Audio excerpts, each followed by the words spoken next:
गंदे इल्जाम लग रहे, हम क्या करेंगे वहां जाकर, साथ वाले तो भाग गए। लेकिन परमेश्वर ने कहा, कहता है ये समुंदर इसलिए आया, ये इसलिए आया, कहता है कि मैं उन लोगों को दिखाऊं, कहता है कि परमेश्वर कोई बड़ी योजना तैयार कर रहे हैं हमारे लिए, कोई बड़े टापू पर लेकर जाना चाहते हैं, बड़ी जगह पर आपको लेकर जाना चाहते हैं, आपको राजमहल में लेकर जाना चाहता है परमेश्वर। ये दुख तकलीफ ये समस्याएं, कहता है कि जब तक नहीं आएंगी तब तक आप चमत्कार भी नहीं देखेंगे। लेकिन परमेश्वर अपने लोगों को समझा रहे हैं। आज जितने लोग लाइव देख रहे हैं मुझे, मैं सच में उनके लिए आंख बंद करके भविष्यवाणी कर रहा हूं कि अगर वो विश्वास करें, एक बड़े प्लेटफॉर्म को देखेंगे अपनी लाइफ में, एक बड़ी जगह को देखेंगे अपनी लाइफ में। आमीन बोलने वाले बड़ी आशीष को देखेंगे। ये याद रखना, आमीन बोलने वाले आज से बढ़ोतरी को देखेंगे। सारे बोले हालेलुया। जब मैं प्रभु में आया तो उस समय में परमेश्वर ने मुझे कहा, कह रहा कुछ लोगों से अलग हो जा बिल्कुल, लेकिन मैं अलग नहीं हुआ। और मैं उन परिस्थितियों को देखता रहा, मेरी लाइफ में वो चीजें चलती रही लेकिन मेरी बढ़ोतरी नहीं हुई। फिर उसके बाद फिर परमेश्वर ने मुझे कहा अलग हो इनसे, अलग हो इनसे। एक ऐसा तूफान आया, एक ऐसी समस्या आई, उसके बाद मैं उनसे अलग हो गया। और मैंने कहा परमेश्वर अब मैं इनके साथ कैसे रहूँगा, अब मेरा कैसे चलेगा काम, लेकिन मैं कैसे मसीहत को आगे बढ़ाऊंगा। लेकिन परमेश्वर ने मुझे कहा, कहता है कि मैं तुझे एक बड़े प्लेटफॉर्म पर लेकर जाऊंगा। और आप देख रहे हैं आज मैं एक बड़े प्लेटफॉर्म पर हूँ।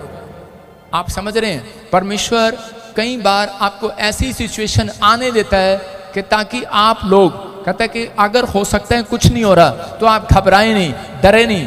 ये परीक्षा का समय होता है और पवित्र आत्मा कहता है जो परीक्षा के समय में हार जाते हैं, थक जाते हैं, परमेश्वर उनकी बढ़ोतरी कभी नहीं कर सकते। हो सकता है कह रहा है कि आपकी लाइफ में बिजनेस स्टॉप हो गया हो, आपके ऊपर जादू टोना कर दिया हो, आप बड़े किसी से पैसे लेने हैं लेकिन वो दे ना पा रहा हो, और आप बार बार मांगने जा रहे हो सकता है कह रहा है कि कोई कर्जा, कोई बीमारी, कोई दुख, कोई मुसीबत हर प्रकार से आपको चारों तरफ से घेर रही हो, प्रॉब्लम ही प्रॉब्लम आपको दिखाई दे रही हो। लेकिन परमेश्वर का आत्मा कह रहा है डरे नहीं, अंदर हिम्मत रखना। अपने हाथों को उठाऊं, बोलो कि मैं अपने अंदर हिम्मत रखूंगा। आज वो पूरी तरह से बाहर निकलेगी प्रॉब्लम यीशु मसीह के नाम में। कह रहा है कहीं वो डर खौफ हमारे अंदर बना ना रहे, इसलिए परमेश्वर कई बार वो परिस्थितियां जो हैं वो आपके अंदर से कह रहे धीरे धीरे चेंज करते हैं। एक प्रॉब्लम जाती है, कितने लोग ऐसे हैं यहाँ पर, वो बताते हैं एक प्रॉब्लम जाती है दूसरी आ जाती है, एक समस्या जाती है दूसरी आ जाती है, एक बीमारी जाती है दूसरी आ जाती है।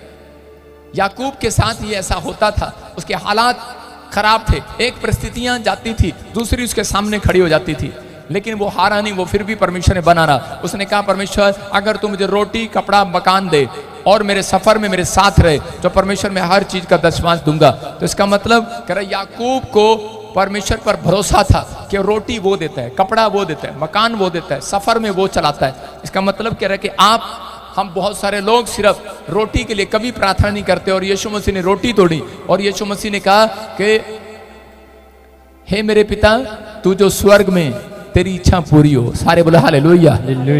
आज बहुत सारी समस्या हो सकती हैं, लेकिन परमेश्वर आपको करा लाल समुद्र में डुबाने के लिए नहीं आए। मैं फिर कह रहा हूं आमीन बोलने वाले तैरेंगे आज रात। आमीन। हम पढ़ते हैं निर्गमन 13 के 17 को, देखें जल्दी से। हाँ, निर्गमन 13 के 17 में जब फिरौन ने लोगों को जाने की आज्ञा दे दी, पढ़ो आराम से।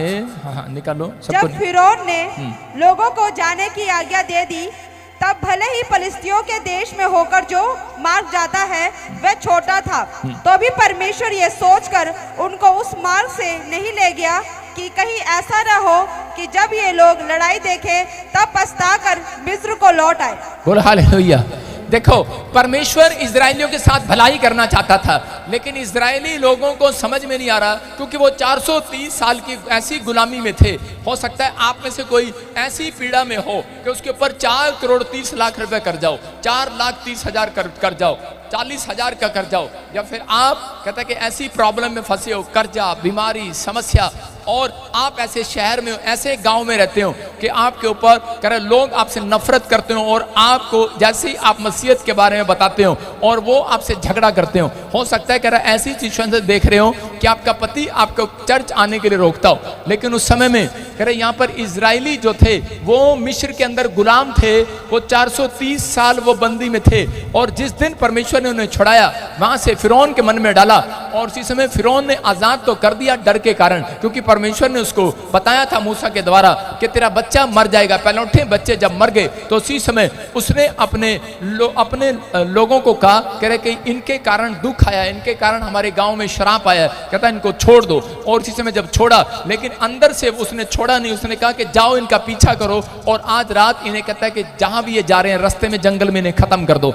इजरायली जब जा रहे थे तो उसी समय जैसे ही वो लाल समुद्र के पास पहुंचे, लेकिन बाइबल कहती है कि उनके लिए एक रास्ता था जो फिलिस्तीनियों की तरफ से होकर जाता था, वो सिर्फ 11 किलोमीटर होगा। मेरे कहने का मकसद कि 11 किलोमीटर था, लेकिन करे 40 साल इन्हें लग गए वहां जाने में, कनान देश में। कारण क्या है? कह रहे यहाँ पर इनको मालूम नहीं है, लेकिन परमेश्वर इनकी भलाई करना चाहता था। और उसी समय जब इनके सामने लाल समुद्र आ गया और पीछे दुश्मन तलवार लेकर आ गए, तो दोनों तरफ से ये गिर गए और फंस गए। और उसी समय वो दोनों रास्ते जो बंद हो गए, उसी समय ये रोने और चिल्लाने लगे और हल्ला मचाने लगे बार बार। और इसी समय पत्थर उठा रहे हैं, मूसा के खिलाफ भी बोल रहे हैं। लेकिन उस समय कह रहे हैं कि परमेश्वर क्या करें। मूसा कह रहे हैं ऐसी परिस्थितियों में कि परमेश्वर क्या करूं, पीछे तलवार लिए खड़े हैं और सामने लाल समुद्र है, अब क्या होगा। और इसी समय मूसा ने हाथ उठाया, उसने कहा परमेश्वर मैं प्रार्थना करूंगा।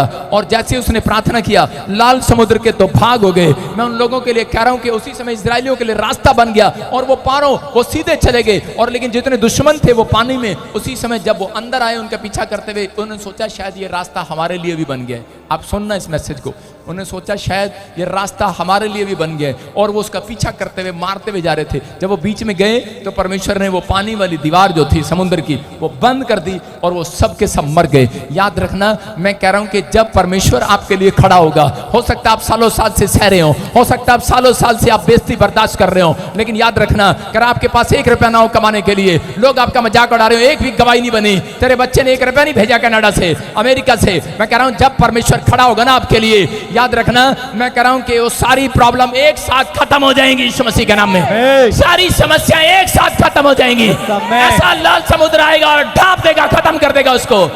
परमेश्वर अपने लोगों को बचाने की ताकत रखता है, अपने लोगों का हिसाब रखने की ताकत रखता है। कह रहा कि आप, कहता बस परमेश्वर में बने रहें। इजरायलियों ने यही सीखा, कहता कि अगर मुसीबतें हैं तो चमत्कार भी है। उन्होंने उस लाल समुद्र से सीखा। अगर वो फिलिस्तीनियों के वहां से चले जाते, परमेश्वर को मालूम था, कहता कि वो फिलिस्तीनी लड़ेंगे और ये डर के मारे फिर मिस्र में भाग जाएंगे। आज परमेश्वर को मालूम है कि आपको कैसे ठीक करना है, कैसे नहीं। परमेश्वर को मालूम है कि आपके बच्चे को कहां बेचना है, लेकिन आप कहते हैं कि नहीं परमेश्वर दुबई भेज दे। परमेश्वर आपको दुबई नहीं अमेरिका भेजना चाहता है। लेकिन हो सकता है कि आप अमेरिका जाना चाहते हो और परमेश्वर ने आपके बच्चे को पाकिस्तान भेज दिया हो। अरे कोई भलाई है, वहां से घूमकर अमेरिका जाएगा यीशु के नाम में। समझ में आ रहा है कि नहीं? कहते कि आप कहते हैं परमेश्वर मैंने तो तेरे से 5 करोड़ रुपए मांगे थे, ये तो तूने मुझे 5000 दिए। परमेश्वर क्या कहते हैं, परमेश्वर मैंने गवर्नमेंट जॉब मांगी थी, मैं तो रेडी चला रहा हूं। परमेश्वर कह रहा है एक दिन रेडी की बजाय कह रहा है एक बहुत बड़ा शोरूम खोलने वाला है तो ईश्वर के नाम में। परमेश्वर जानते हैं आपके लिए राइट प्लेस कौन सा है। परमेश्वर जानता है कि आपके राइट बिजनेस कौन सा है। परमेश्वर जानता है कि राइट समय क्या है। आप अगर परमेश्वर को बताएंगे तो परमेश्वर काम नहीं करेगा। आप सिर्फ हाथ उठाएंगे, परमेश्वर आपके लिए रास्ता निकालेगा यीशु मसीह के नाम में। आपको सिर्फ रास्ता निकलवाना है। परमेश्वर उनके लिए काम नहीं करते, करे कि जो दिन रात चिंता करते हैं और हाय हाय करते हैं। परमेश्वर उनके लिए ज्यादा काम करते हैं जो हाथ उठाते हैं और बंदगी में आते हैं, जो बंदगी में आते हैं और हालेलुया बोलते हैं और प्रार्थना पर भरोसा रखते हैं। कह रहा आज हो सकता है, कह रहा कि आज आपके सामने आपका पड़ोसी आपको कहे कि क्या बना तेरा। आज हो सकता है कि लोग आपको कहें, आपकी माँ आपको कहे ये बीमारी आ गई है, कर्जा आ गया, वीजा नहीं लगा, क्या होगा। उसको बोलना लाल समुद्र पार होगा। हालेलुया। अपने पड़ोसी को बोलो लाल समुद्र पार होगा।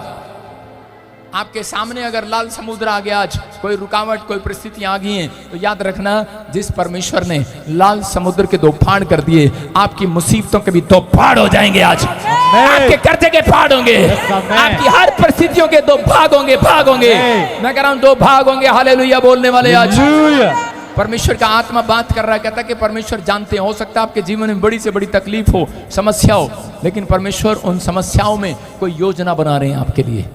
परमेश्वर एक प्लान बनाते हैं। हमेशा याद रखना, परमेश्वर अपने मसीह लोगों के लिए, अपने भाई बहनों के लिए, अपने बच्चों के लिए, भय मानने वालों के लिए एक प्लान बना रहे होते हैं। शैतान एक प्लान बना रहा होता है, परमेश्वर उनको छुड़ाने का प्लान नहीं बना रहा होता। हेलो याद रखना, शैतान एक प्लान बना रहा है आपको कहीं फंसाने का, लेकिन परमेश्वर आपको छुड़ाने का प्लान नहीं बता रहा। परमेश्वर आपको उसी रास्ते से कहीं राजमहल में ले जाने का प्लान बना रहा है।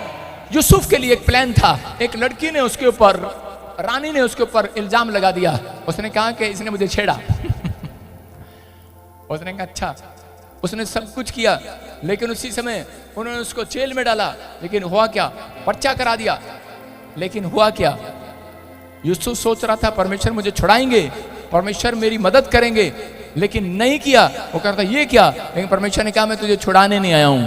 परमेश्वर ने कहा यहां से जहां तू आया है, अगर मैं तुझे कहता कि जा तू अमेरिका में पैदल जा, तू अमेरिका में पैदल जाता, लेकिन कहता है अभी बीच में तेरे को स्टॉप मिला है। उसके बाद कहता है सिर्फ 5 किलोमीटर पर वो महल है जहां पर तू प्रधानमंत्री की कुर्सी पर बैठने वाला है।